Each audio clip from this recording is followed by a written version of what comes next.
Tradiciškai tęsiame ciklą, neuroįvairovės ciklą. Šį kartą tai yra tema neuroįvairovė be kaukių.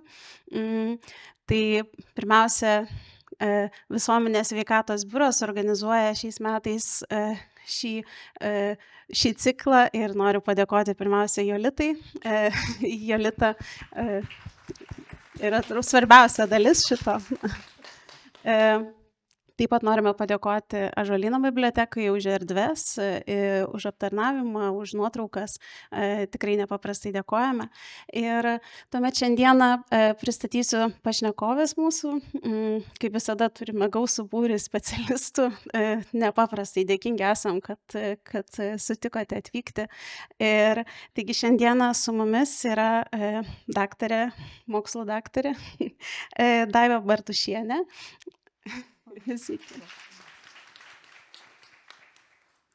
Neuroedukatorė, lektorė, neuroįvairovės temų autorė ir mama Laura Valionė.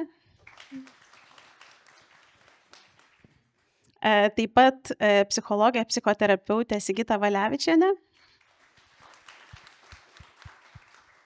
Ir dailės terapeutė, lektorė, taip pat neuroskirtingo vaiko mama Judita Rinkevičienė.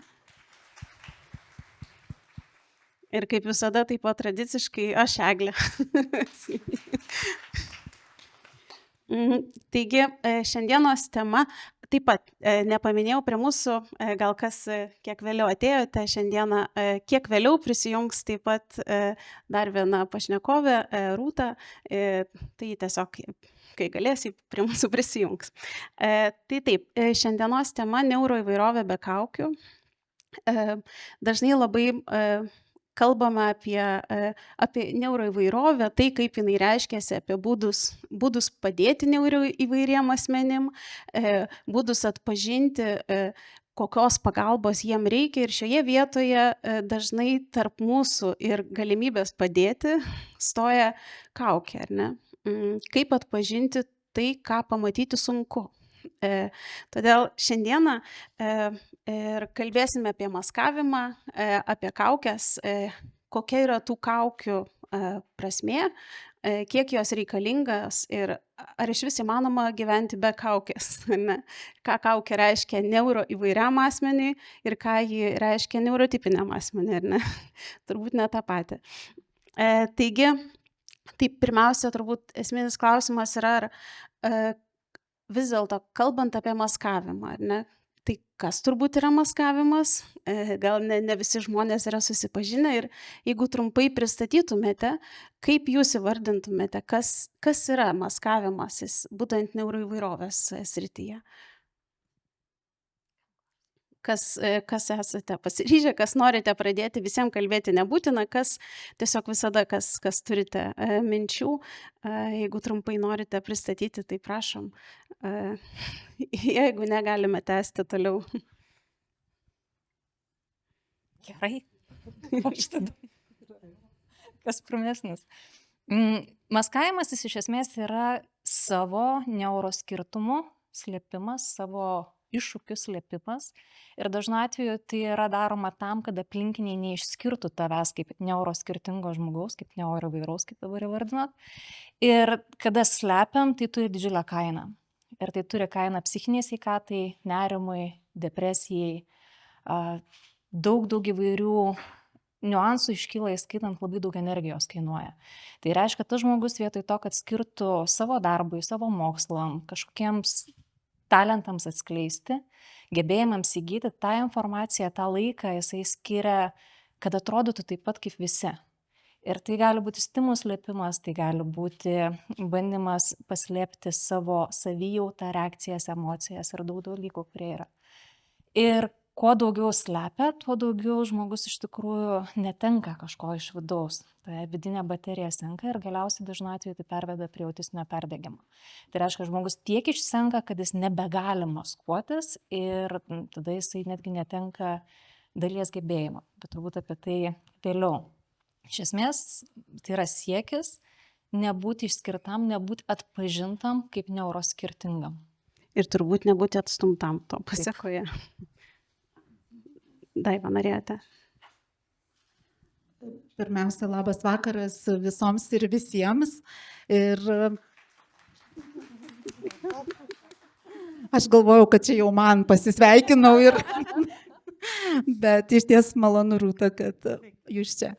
Tai vis tik tai noriu pasakyti ačiū, kad šį vakarą pasirinkot atvykti čia ir toks jūsų gausus būrys turbūt rodo tai, kad tema yra karšta, tema yra aktuali, tema yra, kaip pamatysim, greičiausia labai artima. Ir tiems, kurie esam spektre, ir tiem, kurie galvojam, kad esam, ir tie, kurie galbūt netgi galvojam, kad ir ne, nes tai iš ties yra tokia plati ir daug apimanti tema. Tai papildant dar prieš tai apibūdinimą arba įvardinimą, kas tai yra maskavimasis, tai iš esmės dar šalia reikėtų iškart turbūt įsivesti ir kitą savoką, tai yra kamufliažo naudojimas arba tų vadinamų maskavimosi technikų. Lietuviškai mūsų terminija dar tokia gana skurdi, bet vis tiek turbūt daugelis šitoj srity domitės, atpažįstat terminus.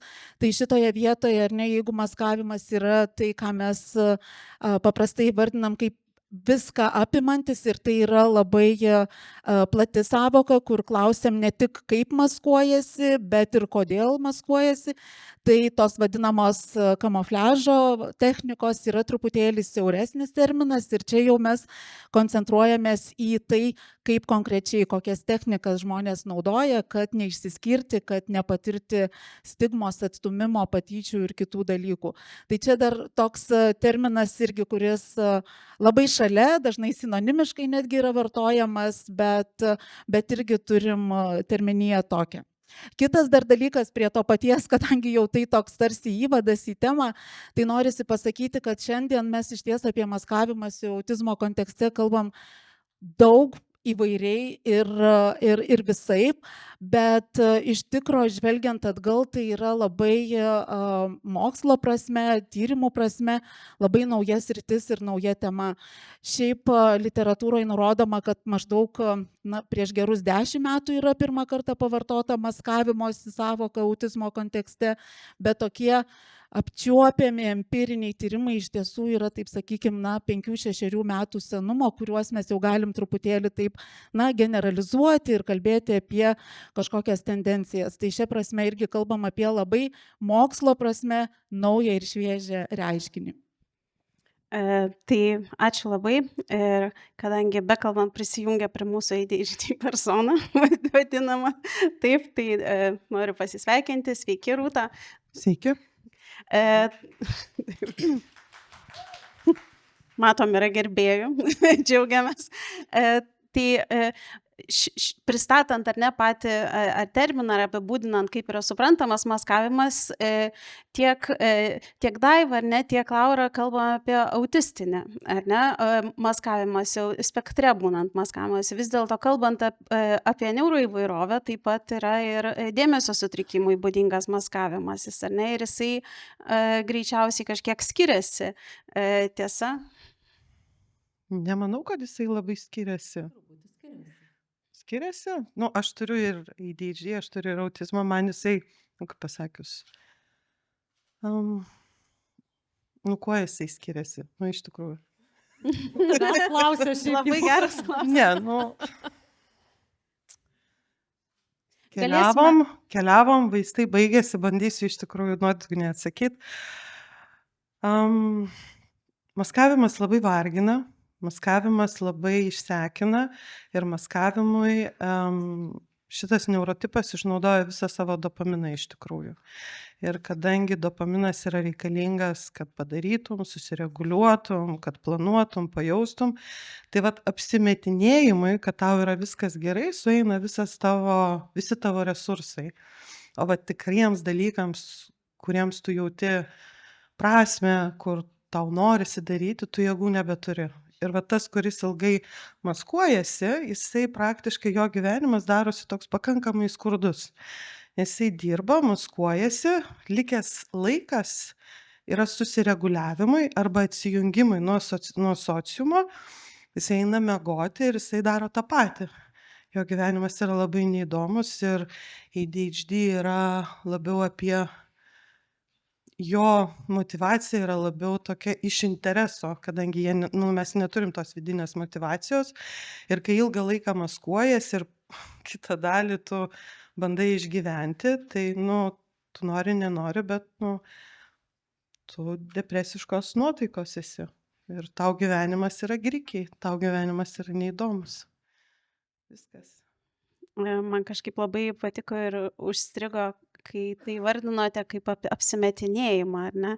Nes pirmasis šiaip gal mano numatytas klausimas buvo maskavimas ar adaptacija, ar ne? Kur yra riba?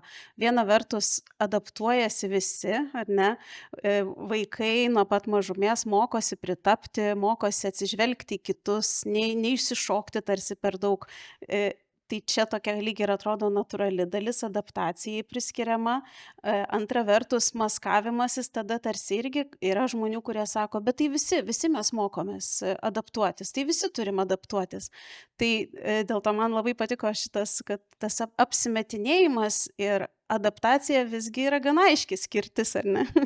Tai gal kažkaip pradedant turbūt nuo to pirmojo klausimo apie tą ribą, ar ne, tarp adaptacijos ir maskavimosi. Kurgi vis dėlto galim brėžti šitą ribą? Ar ji yra aiški? Galiu pradėti iš tikrųjų. Neuroįvairovės atveju yra, kad maskavimas yra, tu prarandi save. Tai yra labai didelį identiteto, tu nežinai, kas tu esi, tu nežinai savo ribų iš tikrųjų. Tu esi labiau susitelkęs į kitus, į aplinką, į aplinkos skanavimą, kad tu atlieptum kitų poreikius daug geriau negu savus, tam, kad tu geriau prisitaikytum, tam, kad tu geriau. Iš tikrųjų, tiek ADHD, tiek autizmas mes renkamės išpildyti tam tikrus vaidmenius, kurie yra skirti vieniems arba kitiems žmonėms. Aš esu vienoks su mama, aš esu kitoks su sutuoktiniu, aš esu vienoks su kolega, taip toliau ir panašiai. Ir kai aš lieku vienas ir aš nusiemu visas savo kaukes, visą tą kamufliažą, realiai aš nežinau, kas aš esu. Nes aš visą laiką galvoju apie visus kitus, nes atstumimas yra labai baisi patirtis. Ir tu beveik visada renkiesi nebūti savim tam, kad tu nepatirtum to, kad tavęs nesirenka, kad tave atstumia, kad tave šalinasi, tavim stebisi. Nes labai dažnai spektras yra, kad žiūri mus ir sako, koks tu įdomus, geras, kokia faina tu rūšis, ar ne, faina į tave pažiūrėti, bet realiai tipiniai žmonės mūsų nelabai supranta. Ir tas jausmas, kad tave stebi, tave nagrinėja, tave aptaria, tai yra labai nemalonu. Todėl tu renkiesi performinti kažkokį tai vaidmenį, kažkokiai tai auditorijai, tam, kad išvengtum nepatogaus jausmą. Bet kai tu esi vienas, tu nežinai. Ir kai ateina diagnozė, dažnai ateina po diagnozės identiteto krizė. Nes tu suvoki, kad tu visą gyvenimą buvai dėl visų, tu visą gyvenimą performinai ir nusimti, nesikamufliažinti ir neapsimetinė darosi labai sunku. Nes čia yra visas tavo gyvenimas, visas tavo identitetas. O tau 50. Tu save tik tiek ir te prisimeni. Tai yra toks, kokį tu save pažinai visą gyvenimą. Tu buvai perstimuliuotas, tu buvai kokius minimum 5 kartus perdegęs, jeigu tu moteris, tai tu tikrai turėjai depresiją, užslėpta ir daugiafunkcinė, ar ne? Tavęs tikrojo niekas nepažino, ar ne? Tu visą laiką slėpeis ir tau, kem. Ir tu nežinai, kurioj tu gyvenimo vietoje esi, nuo ko tau pradėta. Tai toks ir yra kamufliažas, kad, tu prarandi savo identitetą. Ir tai prasideda nuo vaikystės.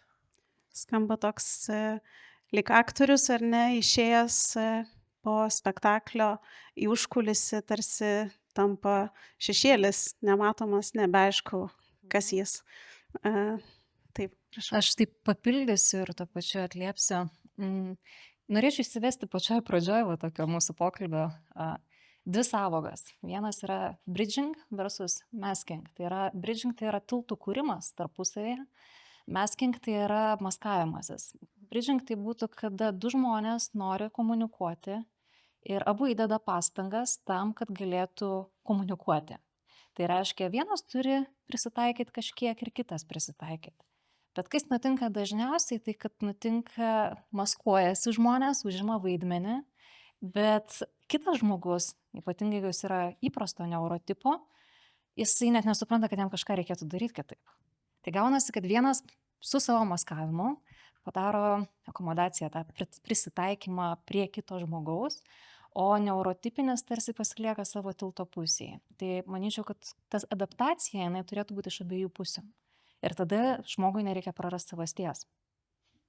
Kelia ranką. Man tokia erezinė, labą dieną visiems, erezinė mintis kilo.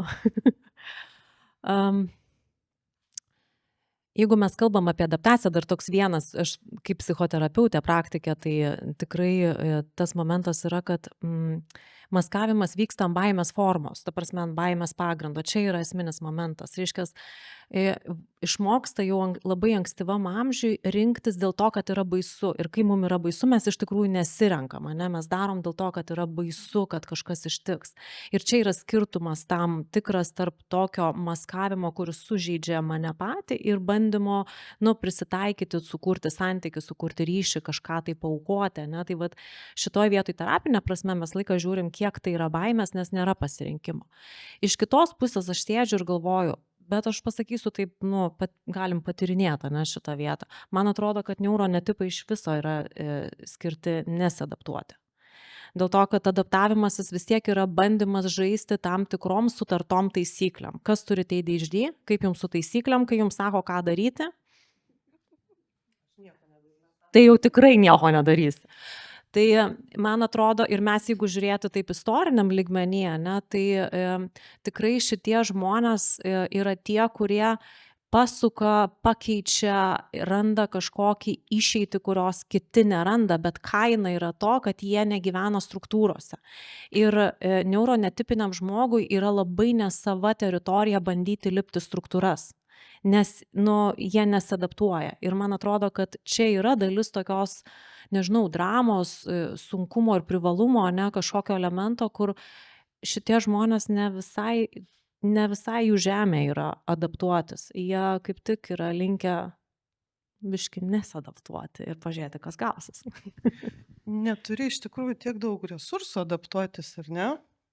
Nes, aplamai kaip, Žmogus kaip o. Vat ADHD, tu supranti, kad tas maskavimas ir ta adaptacija, jinai neatsiperka tiek. Tu tiek daug pastangų įdedi, ar ne? Prie to tos neurotipinės sistemos tu labai adaptuojasi, tu labai empatiškas, tu visus bandai suprasti, bet realybė tave tokia, kad, neurotipiniam žmogui mūsų suprasti yra labai sunku iš tikrųjų. Taip, ir aš galvoju, žinai, dar šitoje vietoje yra tai, kad aš kalbu daugiau apie ADHD, ne, tai yra labai, tos sielos funkcija yra veikti iš impulso, iš esmės. Ir adaptuotis yra schema. Ir dėl to tas veikimas iš impulso yra tokia, faina teritorija, kur bet koks adaptavimasis, nebent susitinka hebra, kuri visi ADHD, tai tada tenais susireguliuoja visi ir visiems viskas būna gerai. Bet jeigu mes kalbam apie patį sociumą, tai šitoj vietoje, man atrodo, yra labai nesava. Kas yra labai sudėtinga, nes pati psichologija, jeigu imti psichologiją, jinai yra linkus spausti žmonės į adaptaciją. Kas yra visą laiką toks konfliktas dirbant šitoj srityje su žmonėm, kurie yra neuronetipiniai. Nes jeigu dirbsi iš neurotipinės psichologijos, tu juos įvarysi į dar didesnį kompleksą. Taip, tasme iš esmės gali retraumuoti žmogų šitoj vietoj. Tai čia yra tokia sudėtinga labai tema, bet jinai tokia, man atrodo, labai svarbi yra. Aš noriu nesutikti. Gerai, aš norėčiau priminti, kad tiek ADHD, tiek autizmas, o ypač ADHD yra labai platus spektras. Ir, kaip? Ne. Jeigu tos ribinės būsenos nesiekia diagnostikos, bet jau bruožų, diagnostinio tos lenkščio, bet bruožų yra.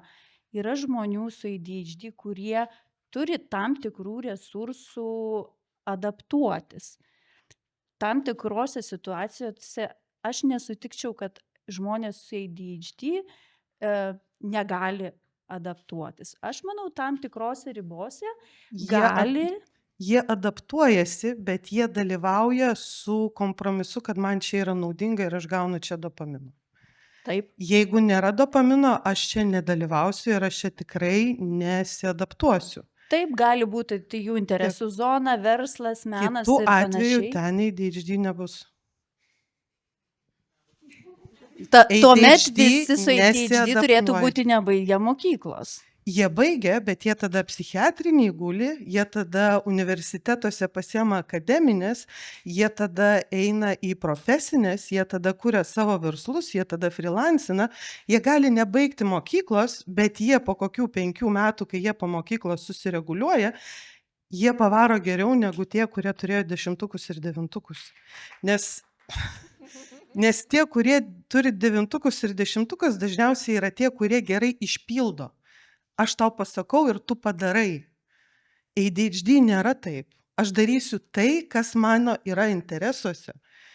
Ir aš darysiu ir vėliau, kai aš susireguliuosiu ir aš rasiu savo erdvę, aš rasiu savo impulsą, aš padarysiu tiek, ta prasme, aš būsiu tas iniciatorius to pokyčio, aš rasiu problemą, nes ADHD yra iš esmės sprendėjas. Jisai yra, nes jo dopaminas ateina, kai yra pašaukimas, kai yra kažkas naujo, kai yra tendencija ir jeigu ką nors reikia gelbėti iš krizės. Ten, kur yra krizė, ten yra ADHD ir jisai viską sutvarko. Vat jeigu yra tos situacijos, va ten yra ADHD. Jeigu visur kitur ofisas sėdėti, jisai gali sėdėti su vaistais. Bet tai irgi, gal jam paskolą atiduot, dar kas nors, jisai adaptuosis. Bet tai nereiškia, kad jisai priema ilgam šitą sprendimą. Jisai pabus, jisai atsikankins ir jisai vieną rytą sakys, aš nebeinu. Viskas, nes nebėra dopamino ir nebėra naudos adaptuotis. ADHD yra būtent tas, kuris drasko visas taisyklės. Būtent tas, kuris daro taip, kaip nori. Yra būtent tas, kuris pradeda naujas tendencijas, naujus standartus. Tai yra tas, kuris pažeidžia įstatymus ir taisyklės, nes jam taisyklės įstatymai yra rekomendacijos. Jisai visada suras tas vietas, kur galima aplenkti įstatymą, arba suras vietas, kur dar kažkas nėra įstatymuose. Ta prasme, ADHD yra kalėjimuose, 100%. ADHD yra smurtas, ADHD yra alkoholizmas, visa kita. Ta prasme, ADHD yra tas, kuris nesitaiko. Arba jisai taikosi tol, kol jisai yra šalia mamos ir tėčio. Bet kai nėra tam tikrų struktūrų, ta prasme, jisai nesitaiko. Aš norėčiau pridurti, kad ir tarp vienuolių turbūt rastumėm žmonių su ADHD. Tai yra tikrai platu, interesai visokie. Prisitaiko moteris. Bet ADHD vyrai ir ADHD moteris tai yra 2 skirtingos kategorijos. Taip. ADHD moteris serga depresija, nes jos dar augina vaikus ir jos yra nuolatos perstimuliuotos ir jos nuolatos turi prisitaikyti, nes tokia yra socialinė struktūra ir socialiniai lūkesčiai moteriai. O ADHD vyrai turi visai kitokias užduotis socialiniai, ta prasme, sociumą. Todėl mes juos daugiau ir pastebim.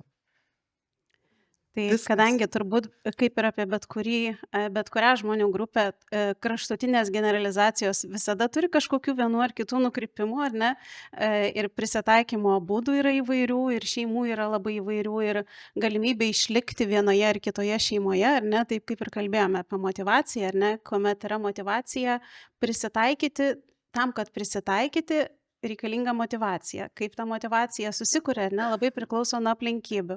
Ir tada vienoje aplinkoje vaikui laikytis moralės normų yra išlikimo strategija, ne, ir tada tai yra stipri labai motivacija. Tai vėl, todėl šitoje vietoje tas, manau, aš nepaprastai džiaugiuosi, kad mes turime galimybę diskusiją. Ne, dėl to šita visa serija renginių, tai nėra paskaitos, tai yra diskusija. Ne, ir dėl to aš labai džiaugiuosi, kad mes turime galimybę dalintis, ne, įvairiomis patirtimis, nes tada mes gal daugiausiai daugiausia ir sužinome, suprantame ir gebam išgirsti vieni kitus. Ir man atrodo, kad čia šitoje vietoje tikrai mums yra svarbu įsivarinti, kad tai yra labai naujas dalykas. Ne tai, kad ADHD ar tenais autizmo spektras ar ne yra naujas, bet kad mes pradėjom tyrinėti ir tikrai mokslininkam kyla begalės klausimų, kaip pavyzdžiui, ar tikrai tai yra dėmesio sutrikimas, ne, keliamas yra šitas klausimas, ar tikrai diagnostiniai įrankiai tinkantis yra, ar tikrai diagnostiniai anketos moteriam ir vyram, ar yra tas pats, ne? Tai mes tikrai esam tokioj temoj, kur ir mokslas bando tik tai susiorientuoti, kaip čia vyksta ir vis kiekvieni metai vis naujų dalykų atranda. Tai turbūt mes irgi čia galim daug diskutuoti, ne? Ar taip ar anaip būna. Taip, tai dėl to man irgi atrodo labai smagu, kad galime dalintis savo požiūrio taškais, savo patirtimis ir galbūt vieni yra patyrę vieną, kiti yra patyrę kitą, todėl labai džiaugiuosi, kad esame įvairūs. Ne? Tai čia, man atrodo, yra didelis pliusas. Taip pat Daiva nerimsta šalia manęs, labai norėjau jau anksčiau pasisakyti, šį linktelėjau, bet mes turim visi daug ką pasakyti, tai dabar tada Daiva. Tai aš jau pamiršau, ką tada norėjau Gerai. pasakyti ir jau kokius 4-5 kartus norėjau kažką pasakyti, bet dabar jau gal į paskutinį tada sureaguosiu į lyčių klausimą, ar ne, nes čia buvo paliestas, Rūta truputėlį užsiminė, tai kad tai yra skirtingi dalykai, ar ne, ir kad tai yra susijęs su lyčių vaidmenim ir su labai stereotipiniais lyčių vaidmenim, tai dėl to jau yra sutarta ir mes tą žinom. Bet kas yra įdomu, vat, labai nedaug studijų yra, bet viena iš tokių teko skaityti, kad pavyzdžiui, ADHD kontekste čia labiau, ne autizmo, vyrai maskavimasi yra linkę, ADHD vyrai yra linkę vertinti labiau teigiamai negu moterys. Ir kokybinio tyrimo ten interviu duomenys, vyrai pasakoja apie tai, kad tol, kol man maskavimasis padeda pasiekti tikslų, tol, kol aš iš tiesų matau rezultatą, tol, kol man atsiperka, kitaip sakant, ta kaina, kurią aš sumoku, kol man rezultate figuruoja, tol aš tai laikau labai teigiamų ir labai priimtinų dalykų. Priešingai tas pats tyrimas parodė, kad moterys ADHD kalba labiau apie tai, kad emocinį, tada apie tą, ką ir jūs kalbėjote, ar ne, kad ta kaina yra pernelyg didelė ir tada greičiau aš mesiu ir pradėsiu kažką kito ir labiau vertina kaip apskritai visiškai totalią neigiamą patirtį ir nėra orientuotos į tikslą taip kaip arba rezultatą taip kaip, na, tome tyrime parodė, kad vyrai yra labiau ir tame kontekste tas skirtumas, bet požiūrio klausimas yra toks irgi gana ryškus. Bet tai yra tik tai viena studija. Ir mes lygiai taip pat nieko negalim labai daug pasakyti, bet kaip negalim labai daug pasakyti apskritai apie lyčių klausimą šitoj vietoj, nes kaip žinia, mokslas buvo labai šališkas, tendencingas ir apie moterų autizmą kalbėjo ilgą laiką vyrai ir imtys buvo ar ne paremtos berniukų ir vyrų imtimis, tai šiai dienai mes iš tiesų turim kitą kraštutinumą, aš sakyčiau, moksle, ką dabar žinom apie maskavimas ir moterų autizmą, žinom iš moterų perspektyvos, ar ne? Dabar turim kitą kraštą ir jeigu tai paanalizuoti, tai pamatytume, kad turbūt 90% apie autistiškų moterų maskavimąsi kalba moterys, ne? Tiek esančias, Pagaliau tiek ne. galim kalbėti ir pagaliau mūsų klausoje, ne? Taip, Ačiū už tai. Taip, tik tai moksle mes kažkaip vis tiek bandom ieškoti to kažkokio balanso bet mums kaip žmonijai apskritai sunku ant balanso kažkaip sustoti, mes nuo vieno iki kito kraštutinumo labai. Nu, čia tokia švytuoklė, ar ne? Švytuoklės principų turbūt daug kas labai ir veikia. Apskritai turbūt, kalbant apie lytis ar ne, moterų orientacija į kitus, jinai yra gana įprastas, jau net turbūt atmetant stereotipus kažkokius, bet orientacija į kitą tikrai yra stipresnė negu vyrų ir tada impulsyvus elgesys, ar ne, toks, kuris yra būdingas gal vyriškai lyčiai ir kuris yra priimtinas, ar ne, tas posakis boys will be boys, ar ne, kur tiesiog tai tai dalimi gal irgi tas maskavimosi poreikis irgi skiriasi, nes ir vaidmenys skiriasi, ir lūkesčiai skiriasi tiek vienai lyčiai, tiek kitai. Tai taip, matau, Laura netveria. Jo, nerimstu, nes kadangi pašnekėjom apie ADHD, bet mes autizmo dalies kažkur pametėm, nes šnekam apie neuroįvairovę, ne vien tik apie ADHD. Ir autizme dideliai daliai žmonių taisyklės yra labai svarbu. Tai reiškia, jeigu mes turim visišką impulsų kontrolę, tai yra kontrolės trūkumą, gal greičiau reikėtų sakyti, tai čia mes turim kaip tik norim struktūros, norim taisyklių ir tai yra adaptatyvu, ir tai yra kad skriptai, pasiruošimai dialogų ir visa kita, ir tai yra nebūtinai vien nerimo dalis, tai yra suvokimo ir informacijos greitesnio apdorojimo. Tai prasme, when programa iš esmės rašosi. Jeigu tokia ir tokia situacija, tada darysiu taip ir taip, sakysiu taip ir taip. Ir tai leidžia tarsi efektyviau veikti, nes mažiau procesinimo lieka. Na, sakykime, tai yra, vėlgi mes, kada šnekam apie neuroįvairovę, aš sakyčiau, mes šnekam apie žmonijos ekstremumus kažkuria prasme. Mes šnekam apie žmonės, kurie yra labai daug iššūkių turintys su impulso kontrolė, su įvairiais, sakykime, dopamino siekimo ekstremaliais pavyzdžiais. Mes turim žmonės, kurie nori ekstremalios struktūros, kur viskas turi ir privalo būti taip pat kiekvieną dieną ir negali ten kažkas stipriai pasikeisti, be ilgo įspėjimo, be ilgo pasiruošimo, kas būtų autizmo kontekste. Yra tokių žmonių, kuriems tai irgi yra svarbu. Ir tai mes šnekam apie tą nuo, iki ir viskas tame tarpe. Nes yra žmonių, kurie yra pakankamai irgi lankstus. Arba, pavyzdžiui, ADHD atvejais, kai kurie visai neblogai, net ir turėdami ADHD, autizmas sustruktūruoja dalinai bent jau, sakykime, dalį, bet kiek tai kainuoja, nes tai yra dvigubai iššūkiai iš vienos pusės ir iš kitos pusės, ir tai kainuoja dar daugiau energijos. Kada ateinam prie perdegimo, tada visos struktūros žlunga kažkuria prasme. Tai kuo mes ilgiau maskuojamės, tuo didesnė tikimybė, kad ta struktūra žmogaus, kuri yra palaikanti maskavimąsi, kad jinai sugrius. Ir bus nebegalima, nebeišeis palaikyti, na, sakykime, pačio maskavimosi kaip procesą. Tai tiek gal. Iš tiesų dažnai žmonės dalinasi patirtimis, kuomet, tarkime, ar dėmesio sutrikimą ar neturint pirmą kartą gauna vaistus ir išgeria vaistų, kažkokią veiklą pradeda daryti ir tiesiog išeina. Ir tada būna tokia daug labai tikrai nuomonių pasidalina žmonės, tai pala, jums visą laiką šitaip, jums visą laiką buvo taip tiesiog atsisėdot ir galėjot daryti.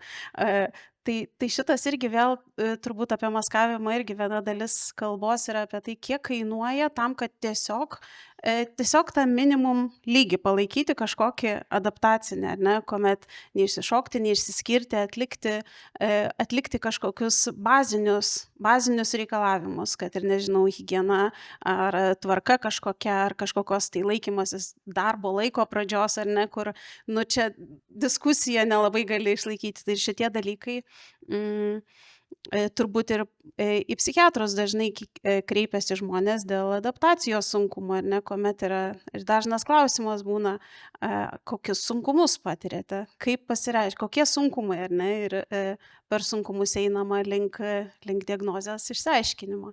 Tiesa, tai mes dabar apie maskavimąsi vis kalbam neigiamai, ir ne, maskavimasis atneša dažnu atveju depresiją, perdegimą, išsekimą, autentiškumo, identiteto praradimą.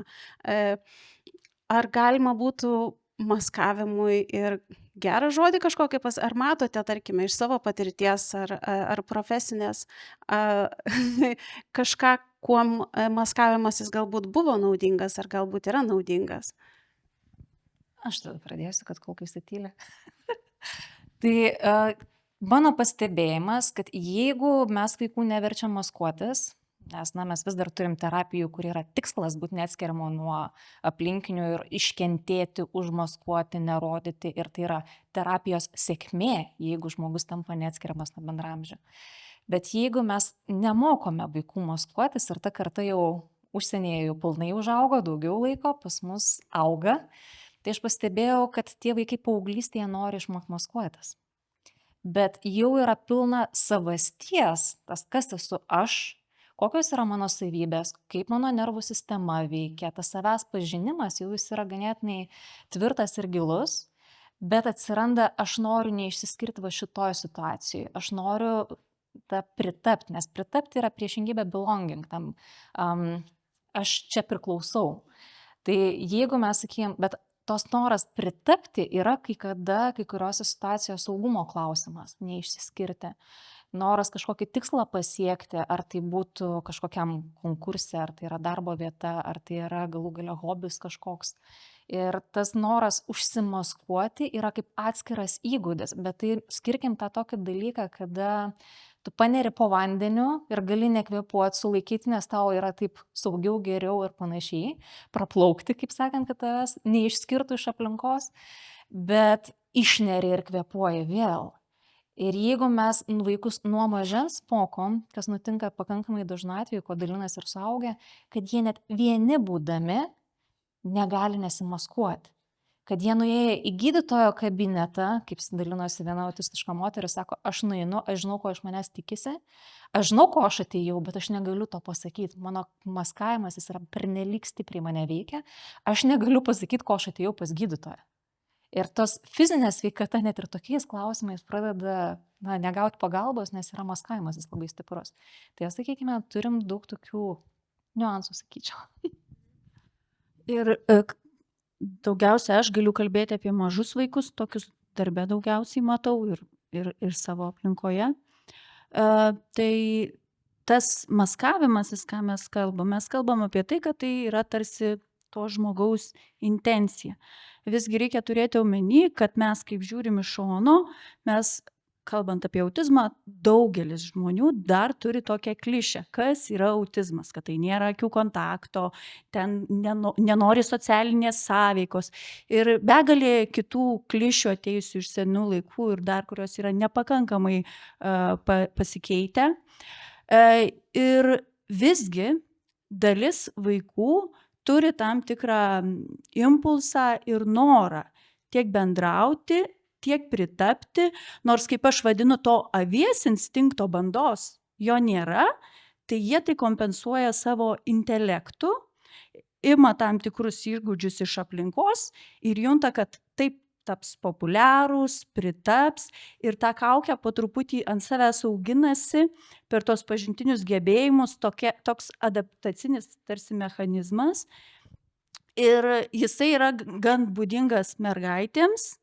Vat ir tokie žmonės per augdami, net ir neturėdami intencijos, su to savo funkcionavimu susigyvena ir tampa nepastebimi ne tik artimųjų pedagogų, bet daugeliu atveju ir gydytojų, nes iš to pirmo žvilgsnio atrodo, kad šitas vaikas tai tikrai ne autistiškas, jis atėjo, pasisveikino, akis pažiūrėjo ir tam reikalingas ilgesnis specialisto stebėjimas ir tėvai ilgą laiką gali nepastebėti ir tuo momentu vaikai ilgai nesulaukia pagalbos, nesulaukia nei tėvai, nei vaikai žinių, kas jie tokie yra. Ir pas specialistus tas gali tęstis gan ilgai. Vaikui turbūt labai sunku ir dažnu atveju ar visais atvejais yra neįmanoma žinoti, kaip yra kitiems, ar ne? Jisai turi savo vidinę realybę, jisai turi savo tėvus, vedlius, globėjus, ar ne, kurie formuoja tam tikrus, ar ne, ką vadinam auklėjimo, ar ne, ypač ankstesnės kartos, ar ne, kas auklėjimas buvo, nedaryk šito, atsisės gražiai, pasisveikink, pabučiuok tetą ir taip toliau, ar ne, yra tokie reikalavimai, kuriuos išpildyti dažnai vaikas neišvengiamai nori, nes yra tas kažkokia lyg sąlyga statoma, ar tu geras vaikas, ar tu blogas vaikas. Tai jeigu geras, tai daryk, kaip sakau. Ir būti gerų vaikų turbūt kiekvienas vaikystėje stengiasi, ypač jei mainais už tai buvo žadama meilė ir artumas. Tai vėl dažnai maskavimo atveju, kalbant apie labai ankstyvą amžių, ar ne, kas yra išmainoma į ką vaikas turi išmainyti, kad gautų ryšį, kad gautų socialinį kažkokią priklausimą, kad gautų galimybę bendrauti su kitais, sutapti su kitais ir kokia yra to kaina. Ne? Ir tada dėl to dažnai ir, kaip minėjote, diagnozė dažnai ateina gana vėlai. Ir šioje vietoje vėl kalbant apie auklėjimą versus turbūt spaudimą maskuoti, ar ne? Kaip mes galime tada padėti tiem vaikam, ar ne, jeigu mes auginame vaiką ir kaip, kaip neįstumti vaiko į kampą, kaip nepriversti vaiko maskuoti, kaip atpažinti ar kaip suvokti, kad vaikui galbūt gal tai yra jo riba, galbūt jis negeba. Galbūt mes verčiam ir reikalavome tai, ko jis gal negeba, kaip šioje vietoje. Aš visiems tėvams, nesvarbu ar jų vaikas yra neuroįvairoviai ar nėra, svarbu, rekomenduočiau pažinti streso ženklus, tokius kaip odelių krapštymas, kandžiojimai, plaukų pešiojimai, valgymo problemos. Kartais tai yra nevalgymas arba atvirkščiai toks emocinis valgymas, tuštinimosi įvairūs niuansai. Jie gali reikšti va tą padidintą stresą ir per tuos ženklus jau galima anksčiau pastebėti signalus to, ko vaikas negali verbalizuoti ir pakankamai dažnai, tai yra praleidžiama šeimų rate, nepastebima, gydytojai, šeimos gydytojai, kurie yra tas pirminis slenkstis, į tai taip pat neatkreipia dėmesio, bet tiesiog žinoti, kas yra odelių plėšimas, nagų graužimas. Kartais tai yra savistimulacija, bet tam tikros situacijos padidina, pastiprina ir tai gali būti tie pirmieji ženklai, kai dar aplinka nesupranta, kur tie vaiko sunkumai, nes išoriškai lyg ir viskas gerai, bet nerimo ženklai tai yra tie pirmieji. Rūta. Noriu papildyti, kad yra labai svarbu, kai sakė, minėjot, ar ne, kad ADHD yra pakankamas spektras, ar ne, su labiau nukrypimu ir labiau besimokantis maskuotis, ar ne. Esmė viena, tiek ADHD, tiek autizmas turi labai jautrią nervų sistemą. Ir jeigu aplinka nėra per daug perstimuliuojanti, aš galiu maskuotis. Bet jeigu aplinka turi foninį triukšmą, jeigu man reikia išlaikyti akių kontaktą, jeigu yra apšvietimas, ar ne, kuris yra virš galvos, o ne akių lygio, ar ne, žemiau, tai yra daug niuansų, kur perpildo tavo nervų sistemą ir tavo smegenys nebeturi resursų viską virškiant. Tu arba nori išeiti, tu arba nori nurimti, tu arba disocijuojasi kažkur, tai ar ne. Ir iš to ir gaunasi tas spektras, kur sako, tau yra labai stiprus ADHD. Vadinasi, ne tai, kad tau stiprus ADHD, tu ilgą laiką buvai ne ten, kur tau reikėjo būti. Tu per ilgą laiką maskavaisi ir maskavaisi tikėtina per daug stimuliuojančioje aplinkoje. Tavo nervų sistema yra perstimuliuota. Tai tas, kuo tu esi labiau perstimuliuotas, tuo tu labiau ieškai būdų, kaip nusiraminti.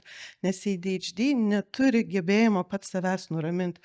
Mes outsourcinam būdus. Ta prasme, ar išgerti, ar parūkyti, ar kitas žmogus, bet tai yra tiesa. Ta prasme, juokiamės, bet mes ieškom aplinkos, ieškom žmonių, ieškom resursų, kurie mus gali kartais atjungti iš labai intensyvių jausmų. Tai mes maskuotis galim tik tada, jeigu tai yra naudinga, iš tikrųjų galim pinigų gauti, statusas ar ne, mainai. Ir jeigu aš galiu pakankamai tai daryti, jeigu manęs tai neperstimuliuoja. Viskas.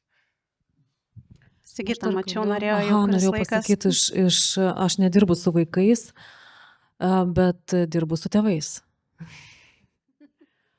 Tai čia toksai gal irgi tokio psichoterapinio kontekste, ką aš matau savo darbe, tai yra tai, kad kai mama, ir čia turėkime omeny, kad dažniausiai tai yra paveldimi dalykai, ne?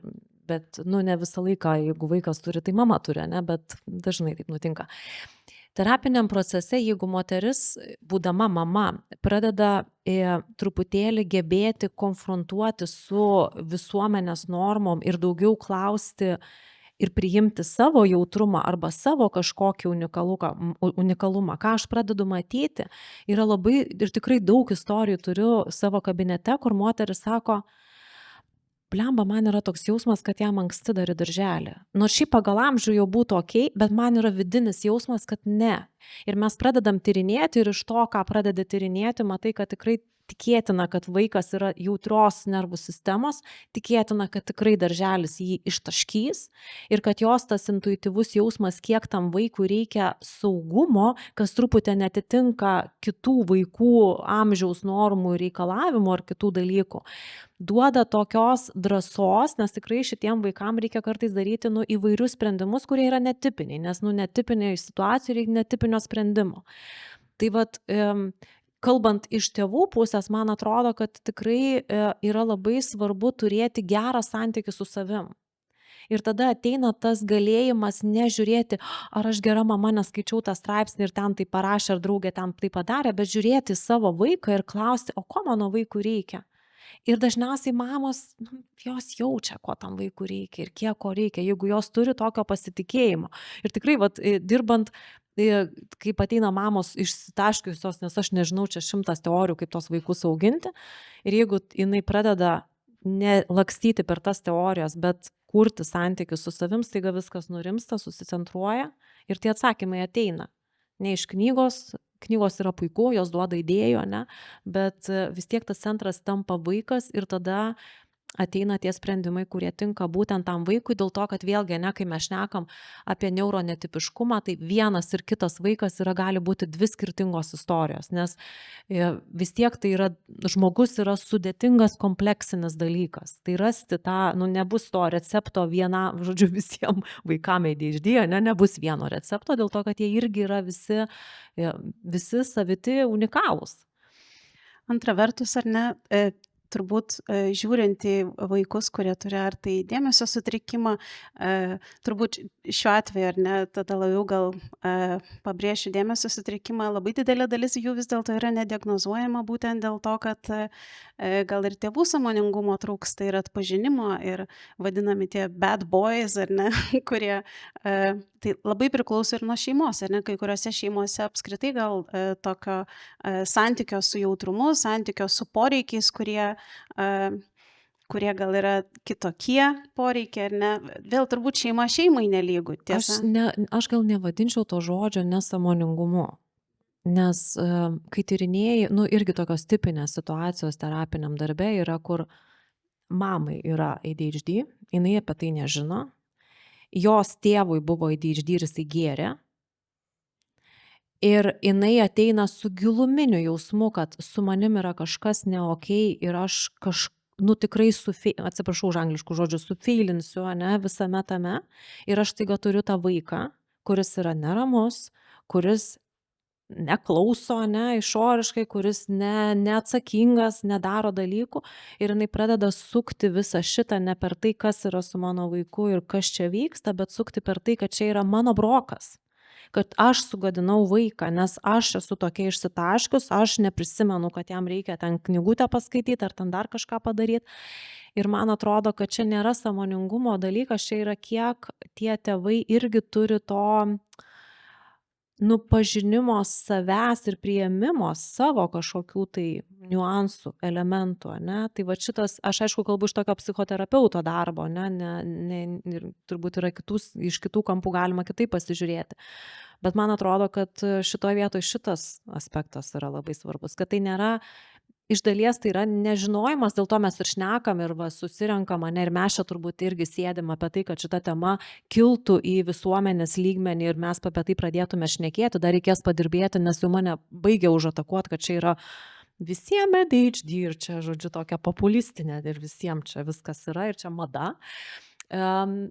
Bet šitoje vietoje, man atrodo, ta edukacija, jinai tikrai yra labai svarbi, bet tai yra ir psichologinis elementas, kad kol tėvai neranda su savim santykio, jam yra labai sunku su šitais vaikais.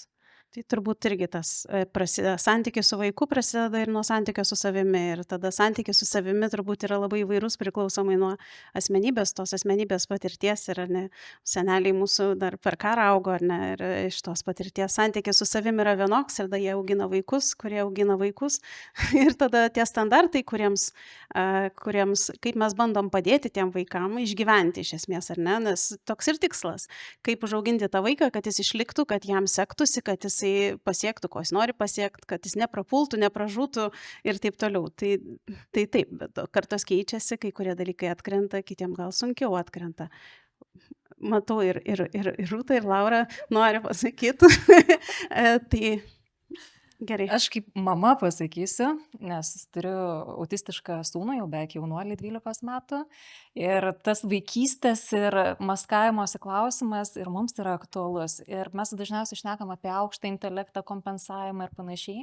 Aš galiu pasakyti, kad net vaikas su žymiu tuo metu intelekto sutrikimu, su labai labai dideliais iššūkiais, gebėdavo maskuotis darželėje, eiti, dirbti, bet namuose grįžta ir verkia kaip nuplaktas. Ir nieko negali padaryti. Visiškas meltdownas, nereaguoja, neina į kontaktą. Tiek visą nervų sistemą mes ten išsunkiam. Aš ateinu į darželį ir sakau, kažkas yra blogai, labai blogai. Sako, mama, su jumis kažkas blogai. Tai yra, kada tu esi pradžioj, kada tu neturi žinių, tu nori pasikliauti autoritetais. Tie autoritetai nebūtinai turi žinių. Arba nebūtinai turi su tavim suderinamas vertybių sistemas, pavadinkim taip. Ir kada galvojam apie ką daryti, kad mes galėtumėm vaikus tą išauginti, tą tokią savastį, tai pirmas dalykas, kaip sakė, savo stuburą užsiauginti. Ir kaip mama galiu pasakyti, kas man labiausiai padėjo, tai žinios. Ir aš manau, kad neuroskirtingų vaikų tėvystė yra profesionali tėvystė. Nes mes galim žaisti krepšinį tiesiog gatvėje ir galim eiti skirtingose, kaip sakant, lygose eiti krepšinį. Žaisti ir gauti kaip taip profesionalų žaidimą. Tai taip pat yra ir su tėvystė. Jeigu mes gavom standartinį vaiką, kurį paauginom ten metus 3, atidavėm į darželį ir darželis augina, vakare pamaitinam ir vėl išleidžiam savaitgalį kažką nuveikiam, tai yra standartinė tokia tėvystė. Bet jeigu mes šnekam apie vaikus, kurie turi iššūkių, kuo jie daugiau turi iššūkių, tuo daugiau mums reikia žinių, kad mes galėtumėm atstovėti vaiko interesus. Kad mes suprastumėm, ko jam reikia, kad tos poreikius pažinti neužtenka tik kartais intuicijos. Tu gali turėti intuiciją, bet kai tau reikia paaiškinti aplinkai, kuri nesupranta tavęs, kurie nesupranta tavo vaiko poreikių ir tu gali labai logiškai išdėlioti, kur yra, kodėl taip yra, kodėl mes turim daryti kitaip, tave pradeda girdėti. Tu gali realiai advokatauti vaiko poreikius. Ir kada mes šnekam, kaip Rūta sakė, apie trapią nervų sistemą, visi vaikai skolinasi, nepriklausomai nuo neurotipo, skolinasi suaugusio nervų sistemą tam, kad išmoktų strategijų, kaip save stabilizuoti. Nes galim būti per daug užmygę, galim būti per daug aktyvus, dėl to, kad patiriam nerimą, arba tiesiog buvo intensyvi diena, ar dar kažkas. Ir jeigu tėvai neturi tų strategijų, nėra iš ko pasimti. Tada reiškia, tėvai turi susidėti strategijas greituoju būdu. Ačiū Dievui, gyvenam informacijos aukso amžiuje ir galim tą padaryti. Kada susideda tėvai, tada lengviau einamosiose situacijose mes galim perdėti vaikui. Ir vaikas įgauna realias strategijas, kaip gyventi su savo nervų sistema. Ir mano vaikas, turėdamas labai daug iššūkių, tą strategiją įsigavinėjo 2-3 metų, kada nebuvo nei kalbos, nebuvo praktiškai, beveik nebuvo socialinio kontakto ir daug kitų turėjom iššūkių. Jisai greit pajuto, kas yra jam gerai. Ir pagal tai, kiek intensyviai savo taikydavo sensoriką, pojūčiais grįstas strategijas, aš žinau, kiek jam buvo blogai darželėje. Jisai negalėjo man papasakoti, bet aš žinojau, kaip jam sekėsi. Ir kada mes galvom apie maskavimąsi, tai yra apie tą pažinimą tų poreikių, advokataciją, bet tai reikalauja didelių žinių iš tėvų pusės, profesionalios tėvystės ir vėlgi, kuo daugiau iššūkių, tuo daugiau žinių. Nes jeigu vaikas truputį skiriasi nuo įprasto neurotipo ir ten yra kažkur paribiais, kažkur 1 ar 4 iššūkiai, nereikės tiek daug žinių, kaip, kad, sakykime, mokyti kalbėti, mokyti kontaktuoti, mokyti saugumo, mokyti įvairių dalykų. Mes šnekam visiškai kitas kategorijas iš tikrųjų žinių. Bet kuo daugiau žinai, tuo didesnį stuburą turi, tuo geriau gali atstovauti vaiką, kad aplinka galėtų prisitaikyti taip, kad atitiktų jo nervų sistemą. Vaiko turbūt reguliacija, savireguliacija prasideda nuo koreguliacijos neišvengiamai ir nuo tėvų tėvų nervų sistemos, Taip. tėvų savireguliacijos, labai priklauso ir vaiko savireguliacijos įgūdžiai ir schemos. Ir vėliau ir savipagalbos schemos, ką man atrodo labai džiaugiuosi, O kad irgi buvo palikta. savidisciplina, kurią mes šnekam, kad norim, kad disciplina būtų, jinai stovi ant tos savireguliacijos. Mums reikia koreguliacijos, kito žmogaus nervų sistemos vaikystėje, kad mes galėtum išmokti strategijas. Kada mes išmokstam strategijas, mes išmokstam jas taikyti savo sąmoningai, atpažinti, ten irgi yra daug niuansų. Kada mes išmokstam savo atpažinti ir pristaikyti strategiją, susitvarkyti savo nervų sistemą, disciplina, tai yra atidėti savo kažkokius poreikius dėl geresnio rytojaus, susiplanuoti ir taip toliau. Disciplina laiko tik tais tiek, kiek laiko nervų sistema. Nes jeigu biologija šaudo į šiaurę ir į pietus, na, savidisciplina nelabai veikia. Aš turiu labai ilgą istoriją, nežinau, gal jūs norit kažką Ne, noriu greitai. pasakyti, kad ADHD neturi disciplinos. Mes neturim resursų disciplinai. Mes visada save gelbėjom, mes visada reaguojam. Mūsų nervų sistema yra ištreniruota reaguoti į dieną, spręsti problemą, spręsti krizę, pamiršau, nesu, nepadariau, taip toliau ir panašiai. Mūsų savireguliacija yra... Mes galim susireguliuoti, jeigu mes vartojam vaistus. Viskas. Arba papildus. Kai kurie. Priklauso nuo to, labai priklauso nuo to, jeigu turi šalia žmogų, kuris palaiko tavo sistemą. Jeigu jisai irgi geria vaistus. Kitos. Bet antra vertus. Ne, aš noriu pratęsti. Nes tik vaistų dėka ADHD žmogus gali būti nuoseklus. Tėvai labai dažnai geria renkasi vaistus, kad išpildytų vaikų rutiną, kad jie nefeilintų mokykloje. Nes kadangi vaikų emocinė ir kognityvinė tas smegenų gebėjimas atsilieka 30%, tai kiek metų? Minus 30%. Tai jeigu tavo vaikui 21, tai tu supranti, kad jisai dar, nelabai savarankiškas. Ta prasme, tu turi sukurti jam sistemą, kad jam būtų lengva ją nukopijuoti, kad būtų raumeninė atmintis. Atsikėliau, nuėjau ten, padariau tą, 1, 2, 3 ir išėjau pro duris. Ir tu turi gerti vaistus tam, kad tu vaikui tą sistemą, kad jisai prie jos priprastų. Nes jeigu tu negeri vaistų, tu reaguoji tik tiek, kiek krizėje tęsiasi. Jeigu tu pagavai, kad tau krizės jau nebėra, tu atsipalaiduoji. Vaikas irgi atsipalaiduoja. Bet vaikas reguliuosis namie tik tada, jeigu jausis, kad namuose yra saugu. Kad už jo emocijas ir už jo visą tą duris trankosi, išeik ir visas bagažas keiksmažodžių, ar ne, ir konfliktų, jeigu jisai jaučiasi saugus ir jisai supranta, kad jisai dabar išvemia viską, kas per dieną susikaupė ir jo nenubaus, bet ateis klaust, kaip iki to daėjai. Ar buvo per garsu, ar kažką išgirdai, ar kažkas tave sutrigerino, ar ne, ar jautrumas, ar pastaba. Tu tada, kai baigėsi tos visos emocijos, tu sėdi su vaiku ir tu kalbiesi, kas buvo. Nes tu realiai tam, kad jisai mokytųsi susireguliuoti, tam, kad jisai turėtų motivacijos susireguliuoti, jisai turi suprasti, kad už tas visas ištaškytas emocijas jisai nebus baudžiamas.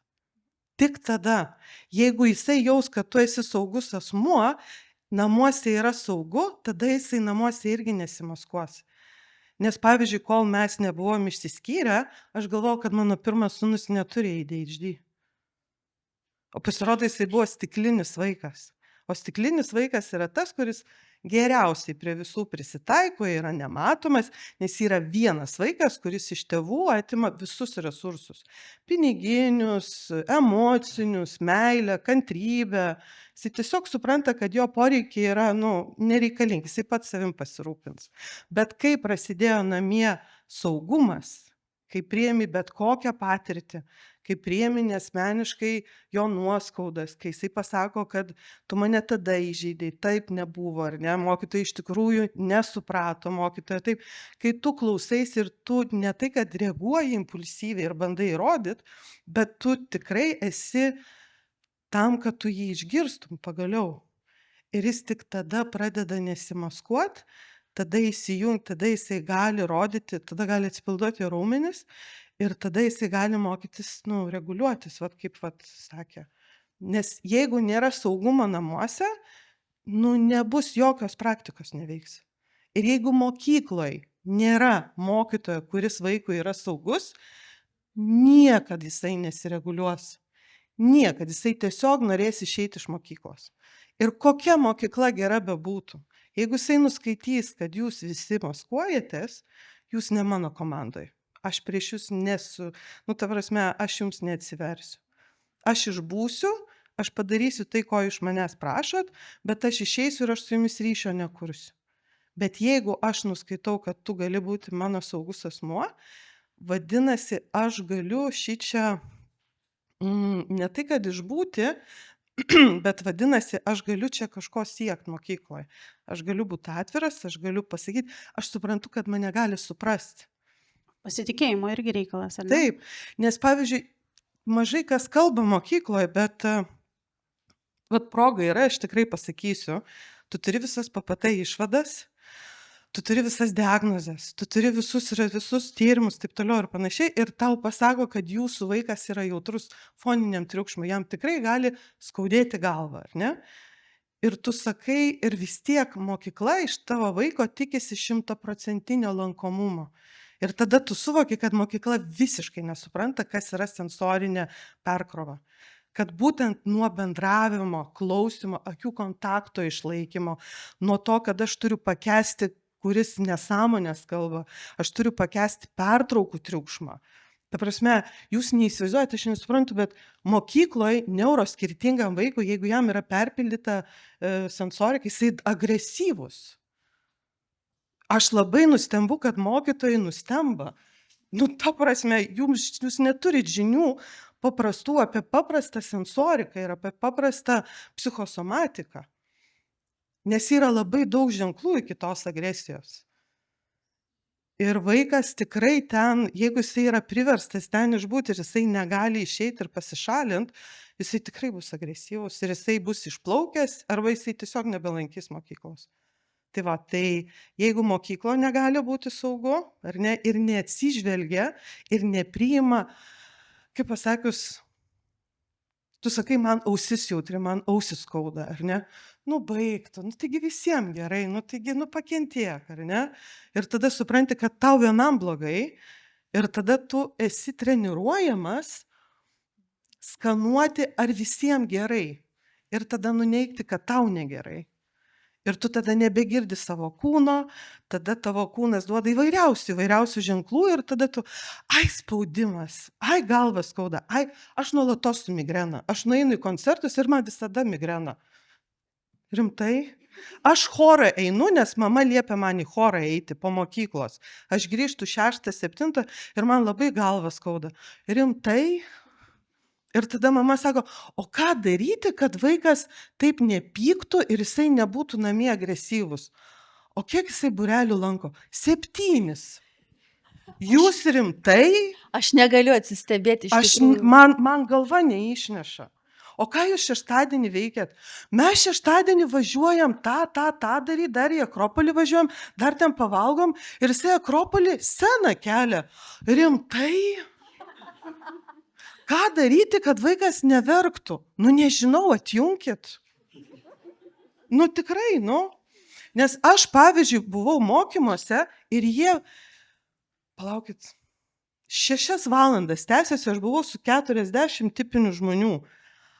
Aš 2 valandas buvau tokia pikta. Aš tikrai buvau viduje agresyvi, aš labai maskavausi. Ir sekančią dieną aš buvau daržovė, nes mano visa nervų sistema, aš nenorėjau kalbėti, aš nenorėjau nieko klausyti, aš nenorėjau į nieką reaguoti realiai. Bet kai tu turi diagnozę, tu realiai suvoki, kur tau būti, kur tau nebūti, kur tau dalyvauti ir tu tikrai gali atstovauti savo vaiką. Vaikas tikrai pradeda jausti, kad tu esi jo pusėj. Tu nueini į mokyklą, tu išgirsti, tu atstovauji savo vaiką ir jisai tavęs nebebijo, nes jisai supranta, kad jo iššūkiai yra išgirsti. Nes būtent mokykloje vaikams prasideda depresija. Būtent kai vaikai nueina į mokyklą, tėvam ateina informacija, kažkas su jūsų vaiku negerai. Ir tu tada, davai taisyt. Ir tada viskas, ką tu su vaiku bendrauji, yra apie tai, ką mums reikia su tavim padaryti. Ir vaiko santykis su vaiku yra ne dėl ryšio, bet dėl to, kaip tave reikia sutvarkyti. Ir vaikų tas bendravimas va šičia. Todėl ir nebėra ryšio. Nes mes visada ieškom, kaip vaiką pataisyti. Nueiti tą terapiją, pas tą specialistą, pas logopedą dar reikia, dar vaistų reikia. Čia va tas ir anas. Ir vaikas supranta, kad, jį žiūri kaip į klaidą, kurią reikia nuolatos taisyti. Ir jisai nenori bendrauti su mumis. Ir jisai nenori būti mokykloje. Nes mes ne jų komandai tada. Visiškai. Ir jie meluoja labai gerai. Nes ne tavo reikalas, kodėl aš nedarau. Nes jeigu aš tau pasakysiu, tu vis tiek manęs nesuprasi. Kokia prasmė? Iš tikrųjų, internetiniai erdvėjai yra grupės tėveliam ir panašiai. Ir taip neretai būna pagalbos šauksmas, ką daryti. Vaikui ten 12, 10, 14 metų prasidėjo probleminis elgesys. Kaip dabar pasielgti? Iš tikrųjų, žiauriai per vėlu. Žiauriai. Tas tikrai prasideda kūdikystėje ir vaikystėje. Kadangi turėjom kelis tokius pavyzdžius, ilgas istorijas, Lauros tokia, aš manau, gali būti toks kontrastas, nes Lauros berniukas buvo mažytis su klasikiniais autizmo bruožais ir vėliau augo kartu su mama. Tikiu, kad į gerąją pusę, nes mama įgijo labai daug žinių ir tapo pavyzdžiu daugeliu kitų mamų ir specialistų. Ačiū tau labai. Gavau leidimą papasakot kitą istoriją apie mergaitę, kuri buvo labai gabi, labai faina, visi tikėjo, kad ji, kad turi didžiulį potencialą. Bet nuėjus į mokyklą iškart prasidėjo prieš mokykliniai klasiai tikrai nemažų elgesio problemų. Neklauso, nedaro užduoties, visi piešia brūkšniukus ar rutuliukus, nepiešia. Ir nuolatinis pedagogų toks pasakymas: supranta, bet nedaro. Neturi ribų, reikia auklėti, nėra socialinių įgūdžių. Ir ta istorija tęsėsi tol, kol buvo kreiptas antroji klasė į PPT. PPT pasakė: labai gabus vaikas, mes tokio nematė. Lėtesnis rašymas, PPT rekomendacijos, važiuojam toliau. Kažkaip išgyveno pakeitusi mokyklą iki 4 klasės, tada nuėjo į 5 klasę. Ir kaip klasikinis variantas, adaptacija ten, kur mokytojų dalykininkų dar sunkesnė, dar sudėtingesnė, psichologų rekomendacijos kreiptis į neurologus, nes vaikas mokykloje tiesiog miega psichologo kabinete, socialinė darbuotoja bando išsiaiškinti, kokia probleminio elgesio paslaptis, bet istorija ilga, klampi, žinot, ji tokia yra, ji fantazuoja. Kas toliau? Psichiatro vertinimas jau 3. lygmenį ir nepatikėsit, kokia diagnozė. Mišrus mokymosi sutrikimas. Ir nepasakysiu tiksliai, bet kažkas tokio. Mišrus specifiniai emocijų elgesio sutrikimai prasidedantis vaikystėje, paauglystėje. Fantastiška diagnozė. TLK apačioj skliaustelėse rašo. Kas tai yra? Tai yra dėmesio sutrikimas be hiperaktyvumo arba nagų kramtymas arba perdėta masturbacija ir dar daug kitų keistų elgesių. Taigi vaikas gauna diagnozę apie nieką, kuri neveda prie jokio gydymo. Ir važiuojam toliau. Tęsiasi paauglystė, tęsiasi elgesio problemos, kol įvyksta dabar, kiek aš turiu žinių, kiek yra išgūglinta, tai ko gero autistinis perdegimas pasireiškęs obsesiniu kompulsiniu sutrikimu, kai jau specialistams nebėra klausimų, ar reikalinga pagalba. Bet iki to daeiti reikia kaip plikam per dilgėlių lauką. Tai yra 7 metai mokykloje, negalint sukaupti dėmesio, negalint suvaldyti savo elgesio, kol įvyksta visiškas lūžis ir išsekimas, iš kurio reikia, ne 1 metų, kad išlipti. Bet tai dar ne istorijos pabaiga. Tada, kai jau yra visokio probleminio elgesio, gaunama Aspergerio sutrikimo diagnozė. Bet tai dar ne pabaiga. 17 metų, eilinė psichiatrija, jau ten visą eilėjų, sako, bet tai tau gal ADHD? Taip, žinau, sako. Ir tik tada įvyksta vertinimas ir paskiriami vaistai nuo ADHD. Tai toks kelias ilgas, klampus, painus. Manau, viena iš problemų yra, kad ir ligų klasifikacijoje ADD nėra prie ADHD, o yra prie kažko kito mišraus prasidedančio vaikystėj, paauglystėj, kai nei tėvams, nei daliai specialistų nėra aiškumo.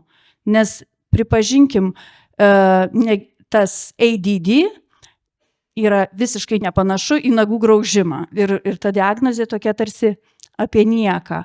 Ir kai vaikas mėgina prisitaikyti prie sistemos, kai tėvai daro visas įmanomas klaidas, nes nuolat girdi, kad nėra ribų, nėra taisyklių, reikia čia kažką tvarkyti, tai priveda iki didžiulio išsekimo ir tai yra didžiulė psichinės sveikatos kaina sumokama. Tai yra labai brangus klaidžiojimas, todėl aš tikrai labai norėčiau, kad tėvai išsineštų tokią žinutę.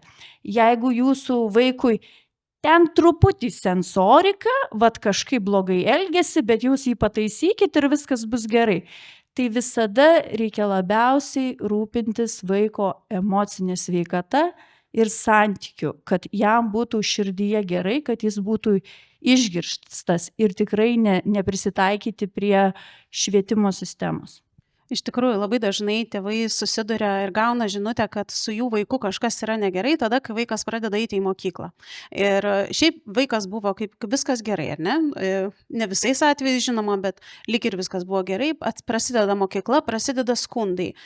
Skundai iš mokytojų, kurie nei žinių turi apie neuroįvairovę, nei žinių ar gebėjimų registruoti dalykus, pamatyti, kur jie prasideda, kurioje vietoje prasidėjo vaiko krizė. Jie mato tik sprogimą, nemato pradžios, kur iš tikrųjų prasidėjo. Ir šitoje vietoje tėvai dažnai yra tokioje situacijoje, kad jiems sako, su jūsų vaiku yra, žinokit, jūs turit šitą ir šitą daryti. Ir tėvai, gerai, darom, tai gerai, mes pasistengsim, ar ne? Ir dėl to, man atrodo, yra labai svarbu būtent tos žinios.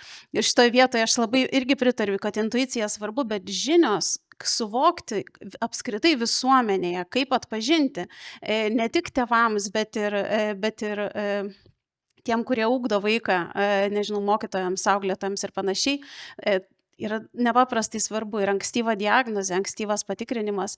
Tačiau vėl, ką mes girdime iš šitos istorijos, ar ne, kad ne kiekvienas psichiatras yra iš tiesų rekomenduotinas ankstyvai diagnozei, ne kiekvienas psichiatras turi ekspertizę vienoje ar kitoje srityje ir iš tiesų kiekvienam renginiui šito ciklo. Mes kiekvieną kartą, aš vis tą patį klausimą keliu, tai ar yra skirtumas, pas kurį psichiatrą eiti? Ir dažnai žmonės irgi taip atsargiai sako, ne, tai visi yra specialistai, ar ne, visi žino, bet yra tiek ADHD, ar ne, grupėse yra dalinamasi sąrašai žmonių, kurie specializuojasi, kurie geba atpažinti, kurie skaito mokslinę literatūrą, kurie atnaujina savo žinias, kurie domisi naujais tyrimais. Taip pat ir autizmo, ar ne, yra autizmui draugiški tie, kurie išmano, sugeba atpažinti ir žino, kaip padėti ir neparašys masturbavimosi prie kažkokios diagnozės, kas vėl, kiek tai keistas, tai yra normalus. Ten tik TLK tai prašo, tai yra tokia keistas blokas visokių elgesių. Taip. Neparašo, bet tiesiog tas kodas visiškai kabo atskirai nuo ADHD, kodas ne tas pats.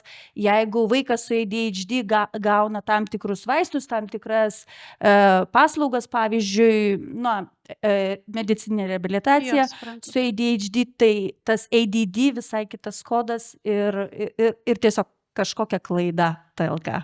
Taip. Ir tada dar irgi taip, kadangi laiko netiek daug turime likusio, tai irgi dalimi yra rezimuojant, ar ne, kalbama apie maskavimą dažnai irgi ir kaip vaidmens atlikimą kažkokį tai, ko iš mūsų tikisi kiti, ar ne, dažnai lieka už borto ir tai kaina, kad tai nėra tik tai atlikimas to, ko iš mūsų tikisi kiti. Tame didžiulė kaina yra slopinimas savo tikrojo impulso, tikros reakcijos, tikrų emocijų. Jeigu mums tai kelia pyktį, ar ne, užslopinti pyktį, tai yra, pyktis yra didžiulė energija. Tam, kad jį užslopinti, reikia dar daugiau energijos, kad jo nereikia pykčio slopinti. Kai kuriais atvejais, žiūrint, ką norisi padaryti. Ne, aš labai, jeigu pyktis ateina, vadinasi, jį reikia išreikšti. Ir reikia mokytis jį išreikšti. Emocijas spektrui reikia mokytis reikšti. Nes depresija yra tada, kada tu neišreiški, kai tu nemoki ekspresijos. Kai tu iš kūno neišvedi tai, kas pas tave yra susikaupę. Nes dažnai mūsų tas dopaminas yra tam, kad mes laikytume, kad nesprogtume. Jeigu mes užgniaužiam vieną emociją, mūsų nervų sistema supranta, kad mes turim užgniaužti visus jausmus. Visas, būtent. Nėra selektyvumo. Ne, ir iš tikrųjų tas kabutėse gyjimas po diagnozės, jisai prasideda tik tada, kada tu leidi savo realiai pykt. Nes tu realiai suvoki, kad kažkurį laiką buvo neteisybė, kad buvo peržengtos tavo ribos, kad tau nebuvo atliepta, kad tu nebuvai matomas, kad tu kentėjai realiai. Nes tu labai dažnai, kaip pasakius, mes labai mėgstam intelektualizuoti savo jausmus, suprasti, pateisinti, mano mama, jinai nemokėjo, taip toliau, bet kad tave lupo su laidu, kam nepasitaiko? Tėvas butelį paleido, jisai ten irgi ADHD, bet tu turi teisę pykti ir tau, kaip pasakius, ne tai, kad tu turi teisę, tu privalai supykti, kad tai yra sveika reakcija. Taip. Ir tada tas vėl maskavimasis kaip sveikų reakcijų užgniaužimas, kaip sveikų reakcijų, kurios yra informacija apie tavo poreikius, ar ne? Jeigu mano ribos yra pažeidžiamos ir aš supykstu, tai nebereikalo supykstu, mano ribos ir tai yra informacija, kad mano ribos pažeistos, ką su tuo daryti, ar ne? Jeigu tai yra kitos, ar ne, emocijos, ir tai tas emocijas vėl įvardinti, ar ne? Čia turbūt ir neuždavus klausimo galima eiti prie tos dalies riba tarp socialinių įgūdžių, ar ne, ir maskavimas. Ir tada maskavimas yra viso to slopinimas, ar ne, ir vietoj to lėlių teatras vyksta.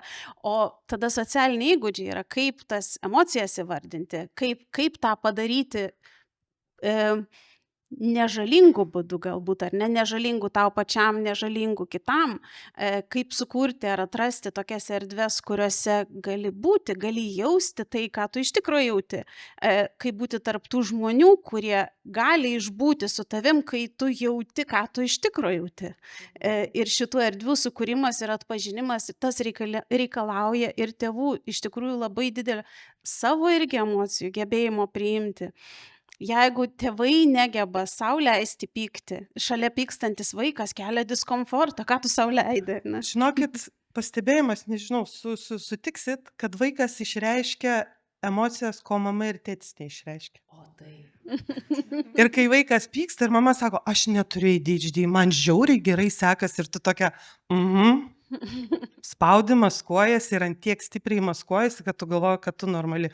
O tas vaikas eina taip kiaurai sienas su savo pykčiu ir ekscesais.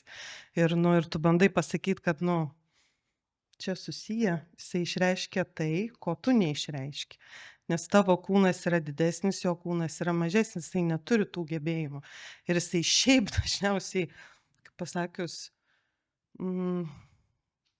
kartais yra gerai nemokyt vaiko maskuotis. Kartais vaikas, kai jisai išreiškia ir labai garsiai ir aš, kaip pasakius, tu gali tada suprast, kada jam yra iš tikrųjų negerai, tu gali nepraleisti labai labai svarbių momentų. Kaip tu gali mylėti tai, ko tu nepažįsti? Šiaip, ar ne? Ir jeigu tavo vaikas negali parodyti, ką jis jaučia, kaip jisai tuo metu jaučiasi, kokios yra tikros reakcijos, kokios jo mintis, kokios jo būsenos, tai ar tikrai tu pažįsti tą savo vaiką, jeigu jis šalia tavęs negali jausti to, ką jis jaučia? Ir jeigu tu jo nepažįsti, ar gali mylėti tai, ko tu nepažįsti ir nematai, ir nepriemi. Ir šitoj vietoje reikalinga nepaprastai didelė ir tėvų pasiruošimas ir gebėjimas išbūti, kalbant apie dėmesio sutrikimą, jeigu tai yra paveldima, tai reikalauja dvigubų, ar ne? Dvigubų Trigubų ir resursų, keturgubų. trigubų, keturgubų, septyngubų Ačiū Dievui, vaistus resursų. geriu. Tai vėl šitoje vietoje irgi, kaip yra daugelis tėvų turi tokią vidinę dilemą. Tai eiti diagnozės ar neiti. Tai aišku, kad eiti. Ir aišku, kad eiti, bet tada tėvai tokie, bet čia uždės etiketę, bet čia tada mes kažkokie netokie, netikę ir panašiai. Ir tada yra labai sunku dažnai tėvam priimti, kad tik nuo to prasideda dažnai pagalba. Žinot, skauda dantį. Gersiu ibumetiną 10 metų. Dantų nebeturėsiu. Nu, bet neduok Dieve kas nors, nu, ta prasme, eini tvarkai dalykus iš esmės. Nebeapsimetinėji, kad praeis. Nes jeigu tai yra, tu esi mama, tėtis ir tavo vaikas maskuojasi, jūs praleisit vaiko vaikystę. Jūs suprasit, kad jūs prasilenkėt ir jūs jo niekada nepažinot. Jums bus toks didelis apmaudas, kad jūs praleidot 20 metų vaiko. Tai yra žiauriai daug. Aš asmeniškai, man tai buvo gedulo laikas, nu aš dabar graudinsiuos, kai aš suvokiau, kad mano vaikas, vyresnėlis, labai labai maskavosi ir turėjo labai juodų epizodų, apie kuriuos aš net nežinojau. Ir jisai apie tai pasidalino tik tada, kai pasidarė namie saugu. Ir tu suvoki, kad tu pats net turėjai nediagnozuotą ADHD ir vadinasi, tu visada buvai viskas apie tave. Tavo krizės, tavo problemos, tavo emocijos, nu viskas apie tave. Tu matai tik per savo skausmo prizmę, ar ne?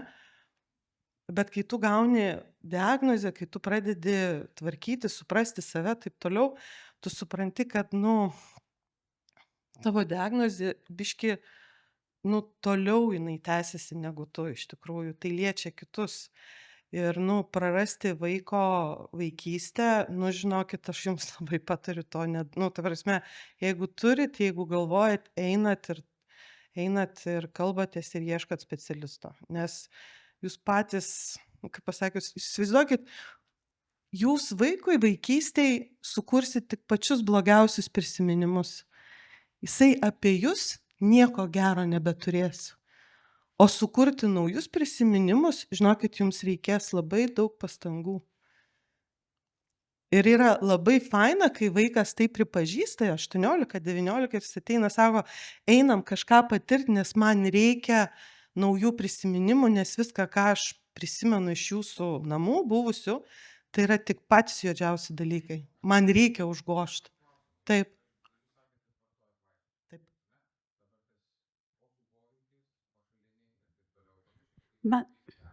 Mes klausimų, atsiprašau labai, kad pertrauksiu, tai tikrai ne iš...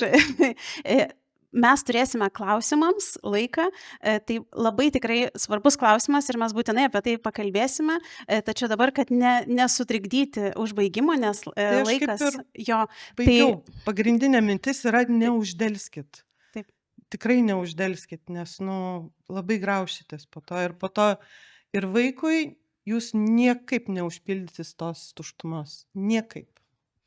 Šitoj vietoje man taip pat dar labai svarbi ir iš tikrųjų Daivos, nes Daivos tema, jos paskutinis tyrimas, ar bent trumpai kažkiek tik tai paminėti, mes, manau, tikrai turėsim atskirą renginį padaryti, pristatyti būtent irgi Daivos šitą tyrimą apie vėl neuroįvairovę. Ir viena yra, kai turime skirtingus neuroįvairius vaikus, bet ir tie vaikai užaugs ir turės vaikus, ar ne, ir tada neuroįvairovė ir motinystės sąsajos, iššūkiai, sprendimai.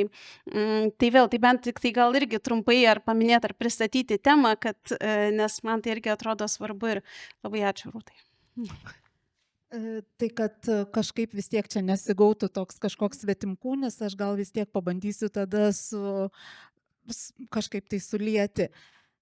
Nes visoje šitoj diskusijoje dabar, kur kažkaip nurimau, nusmegau į savo mąstymus įvairius, vieno dalyko iš tikrųjų, kur man truputėlį lyg ir trūksta šitoj mūsų diskusijoje, tai iš tikrųjų galios santykių, ne? Nes mes kalbam apie ar vaikus, ar suaugusius, nesvarbu, bet apie maskavimą kaip kažkokį arba yra, arba nėra, arba išmokstam, arba neišmokstam ir tarsi kažkoks baigtinis procesas, kur kažkaip toks, labai daug griežtų tokių rėmų, nors iš tikrųjų tai yra toks nuolat besitęsiantis ir visą gyvenimą vykstantis dalykas, todėl kad, deja, bet mes gyvenam tokiose socialinių santykių struktūrose, kur ta kaina ir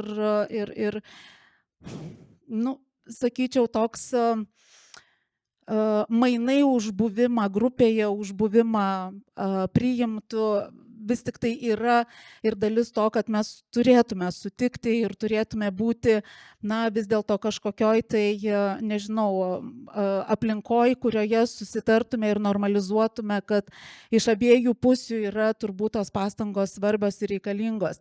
Nes kita vertus mes tada nueitume į tokį kraštutinumą, kur kiekvienam nepatogumui, kiekvienam iššūkiui santykiuose ieškotume vaistų, ieškotume diagnozės ir ieškotume kažkokio tai psichologinio ar psichiatrinio paaiškinimo. Tai šitoj vietoj, vis dėlto mes tame gentinėme būvyje turim, čia klausimas apie ribas tarp socializacijos ir maskavimosi. Ir su tuo susijęjant noriu sakyti, kad kartais mes tų galios santykių labai nematom ir iš tiesų tas autentiškas buvimas, kada tu gali būti autentiškai savimi, sakyti, ką tu iš tiesų galvoji, atrodyti, kaip tu iš tiesų nori atrodyti, didžiąja dalimi yra iš tikrųjų įrėmintas galios santykiuose. Ir jeigu aš jaučiuosi negalios pozicijoje, tai iš esmės aš visada klausiu, kokią kainą to, kad aš atsiskleisiu, kokią kainą to, kad aš kažką sukritikuosiu, nesutiksiu, prieštarausiu ir panašiai.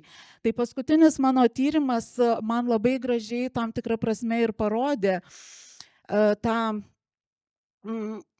kartais suniveliavimą ir viską suplakimą į vieną, kai kalbant su autistiškomis moterimis, nes tas paskutinis mano tyrimas buvo apie autistiškų moterų nėštumo ir gimdymo patirtis, bandėm pasižiūrėti, kaip tam tikri autizmo bruožai įtakoja šitas motinystės patirtis ir labai daug, žinoma, sukosi kalbų apie maskavimąsi ir elgseną sveikatos priežiūros institucijose. Ir tas medicininis maskavimasis, autistiškas maskavimasis klinikinėje aplinkoje buvo viena iš tokių netikėtų temų, kuri, taip, sakyčiau, labai išsirutuliojo. Ir aš labai dažnai klausdavau konkrečiai, ar ne, tai kaip atrodo autistiškas maskavimasis būtent santykėje su gydytoju, santykėje su kitu medicinos personalu. Ir pavyzdžiui, tokie, ar ne, tokios patirtys ar tokie pasakymai kaip, aš bijau užduoti gydytojui klausimą, nes bijau pasirodyti kaip neneurotipiška pacientė. Bet čia yra klausimas, žinant labai daug įvairiausių tyrimų ir įvairiausių mokslinių svarstymų, gydytojo paciento santykiai visada yra labai labai stiprūs galios santykiai. Ir taip kaip pacientai elgiasi kabinetuose, labai dažnai yra, įrėminti tose santykiuose. Tai šitoj vietoj sakyti, kad tai yra tik tai autistiškas maskavimasis ir baimė užduoti klausimą, turbūt irgi nebeišeitų. Turbūt tai yra kažkoks kompleksas jau, ne vien tik tai. Bet, pavyzdžiui, kada palatoje gulėdamos dvi moterys su kateteriais, viena gali pasakyti, man labai nepatogu, man labai skauda ir slaugytojos paprašyti perišti, viena gali, ar ne, o kita autistiška moteris, mano informantė, sako, aš visą naktį kentėjau, aš visą naktį Nepasakiau, aš visą naktį laukiau ryto ir ryte vis tiek nepasakiau, tada atėjo artimieji, per artimuosius ten kažkas pasakė. Tai čia irgi va, tada klausimas, ar ne, va, kas, ar čia galios santykiai, ar tai jau yra autistiškas maskavimasis, ar tai yra ir tai, ir tai. Tai va, tai čia tik tai tokia užuomina, bet visada noriu sakyti, kad na, tas mūsų pasirinkimas, sąmoningas ar nesąmoningas, būti tuo, ko esi, jisai visada yra ir galios santykiuose. Ir čia ar kalbėsim apie tėvus ir mamas, kurie yra visada mokyklos, pavyzdžiui, kontekste, jie visada yra, ar ne, toje žemesnėje galios pozicijoje. Ir taip man labai gražu, ar ne, kai mes sakom, kad tėvai turėtų turėti stuburą, tėvai turėtų, ar ne, savo intuiciją vadovautis. Daugybę kartų, daugybę dienų tą patį sakiau savo ir nepamesti savęs ir savo nuojautų, bet tu visada rizikuoji ar nebūti tam nebendradarbiaujanti mama, visada prieštaraujanti, nesutinkanti ir taip toliau. Tai šitoj vietoje, ar ne, tu visada svarstai, tu visada galvoji apie tai, ar ne, kaip išbalansuoti ant tų svarstyklių. Tai čia Noriu paantrinti dėl mokyklos ir galios, kad tėvai visada yra tie, ant kurių labai daug mėšlo sukrenta. Esmė tame, kad jeigu jūs keisit labai daug mokyklų, jūs pastebėsit, kad nesvarbu, kiek jūs tenksitės, jūs visada būsit blogi. Kiek jūs bekalbėsit, kiek jūs edukuosit, kiek jūs bandysit paaiškinti, jūs vis tiek būsit, ta mamelė, kuri amžinai ten, kažką tai va. Tu tiesiog priimi, kad tu visada blogietė, nesvarbu, darysi, nedarysi, ginsi vaiką, neginsi vaiką, tu visada būsi ta linksniuojama mama. Priimi tą vaidmenį, ačiū, išklausiau, mes darom taip, kaip mums yra geriausia. Viskas. Man asmeniškai šita strategija geriausiai veikia, nes man asmeniškai reikia, kad mano vaikai nesusirgtų depresija. Aš labai trumpai tik pasidalinsiu. Mūsų šeimos strategija yra susitarimas nuo 1 klasės su vaikais yra mokykla ir yra gyvenimas. Tai mes šeimoje, aš kartais juokauju, visi 4 turim tokią psichoterapinę grupę, vakare visi grįžtam iš mokyklų, darželių, darbų ir visi dalinamės tuo, ką patyrėm, kaip patyrėm ir ką su tuo daryti. Bet mums labai padeda iš tiesų tas, ar ne, nes kas yra maskavimas? Jisgi yra situacinis ar ne kažkoksai tai pasirinkimas elgtis tam tikrose kontekstuose. Tai šitoj vietoje ir ne su vaikais sutarėm, taip, ten galioja šitos taisyklės, bet mes iš tikrųjų gyvenime ar ne, mes susikūrėm savo taisyklės ir mes aptariam, kodėl ar ne, galbūt mums nesutinka, kodėl sutinka ir ne viskas nesutinka, yra labai daug dalykų mokykloje, kurie, taip neturėtume labai irgi demonizuoti. Tai šitoj vietoje mūsų susitarimas ir tiesiog reflektuoti, ar ne, nesakyti, kad mokykla ir mokytojai yra kažkaip labai čia nepalankus mums, bet iš tikrųjų, su bendrom pastangom tiesiog pasižiūrėti, ar ne, kodėl mums ten netinka kažkas ir kodėl mes kitaip darom namie. Turbūt irgi galimybių ribas, savo žinoti galimybių ribas ir taip pat žinoti ir institucijų galimybių ribas ir priimti, kad tos galimybės yra ribotos ir su to bandyti kažkokį irgi rasti, žinoti, ką galime mes, ar mes galime dar pasistengti, ar mums yra iš viso įmanoma dar pasistengti, ar čia jau yra riba, ir jeigu yra riba, tada gal... Labai pritariu, kad labai padeda, kai yra palaikymas. Kai tu šeimoje jautiesi vienu vienetu, kad tu gali grįžti ir sakyti, kad va tu girdi ir kitam buvo sunku, ar ne. Ką norėjau dar pasakyti, kad kai tu įsivertini, kad tau mokykloje netinka, ar ne, tu ieškai būdų, kaip padaryti. Namų mokymas, kita mokymosi programa, kitos priemonės. Ta prasme, tu tiesiog ieškai, kaip padaryti. Tu renkiesi, tu pradedi galvoti, o kokie iš vis tavo talentai yra. Kur mes susitelkiam, ar ne? Jeigu kažkur tau yra nevažiuoja, nevažiuojam. 5, 4, tebūnie, bet tu esi kitoj vietoje. Tai labai palaikau jūsų.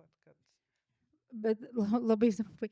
Bet čia dar irgi toksai, aš galvoju, mes kaip mamos, tėčiai turbūt irgi turėtume normalizuoti, ar ne, ir tą pavyzdžiui, man ateiti ir mokytojai pasakyti, šiandien Agota neateis į mokyklą, nes mes pasidarėm mental day, ar ne, nu, tiesiog sveikatos dienas, ar ne, kaip labai populiaru. Ir iš tikro dar nesutikau nei vienos, nei dalykininkės, nei pradinių klasių mokytojos, kuri nesuprastų arba kažkaip labai ieškotų kažkokio tai, kas negerai ir kaip jūs čia pateisinsit. Ne, kaip tik aš sakyčiau, labai dažnai sulaukiam to tokio ir labai puiku, kad jūs išeinat, kad jūs ten kažką sugalvojot veikti kartu.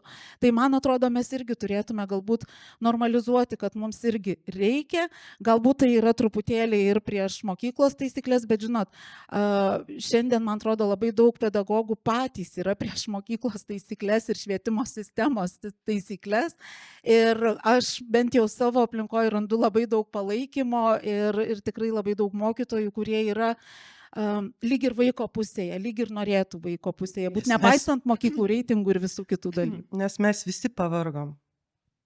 Iš tikrųjų, mes visi pavargom. Aš žinau, kad mokykloje labai daug iš tikrųjų neuroįvairovės dirba, nes tai yra, nes tik neuroįvairovė gali turėti pašaukimą, kai tu perdegęs, ar ne? Tai, nu, ir šitą dalį reikia palaikyti. Ir krizėje turbūt tam susidurime su reikalavimais, kurie yra dažnai nerealistiški ir nelogiški dažnai atrodo ir nepalankus atrodo niekam. Kažkuriais momentais tikrai tuo tikėti darosi sunku. Ir sprendžiant šitas krizės, ypač pradinėje klasėje ar ne pradinėje mokykloje, kartais irgi pamirštam, kad mokykla, man labai patiko, mokykla nėra gyvenimas. Šiaip ar ne, taip, tai yra didelė dalis gyvenimo, ypač vaikystėje, ypač jeigu pradiniai mokyklai dar prailgintoj sėdi vaikas iki 5, tai 3 valandos gyvenimo lieka po mokyklos. Tai, bet kad mokykla nėra gyvenimas ir tai